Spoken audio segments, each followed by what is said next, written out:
आता खरं तर मतदारसंघ मोठा आहे, परंतु त्याचा विकास हे माझं ध्येय आहे.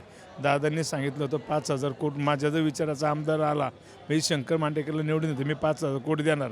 दादांनी आत्ताच जवळ 3.5-4 कोटीच्या वर आम्ही गेलेलो आहे. 1.5 वर्षाच्या कार्यकालामध्ये येणाऱ्या काळातसुद्धा जास्तीत जास्त निधी आणून दादांचा 5,000चा आकडा वहिनींच्या नेतृत्वाखाली आम्ही तो 10,000च्या घरात नेणार. अजितदादांमुळे काय नुकसान झालं असं वाटतं वैयक्तिक? अजितदादा होते म्हणजे आमची ताकद होती. असं कुठलंही काम नव्हतं जे दादा करू शकत नव्हते. दादा असल्या की असं वाटायचं कुठलंही काम असेल होणार, 100% काम होणार. याच्या उपाय एकच दादा. आणि त्यामुळे दादा नसल्यामुळं काम करत असताना वहिनी काम करतात, सगळे सहकार्य करतात, परंतु दादांची ताकद ही एनर्जी वेगळीच होती.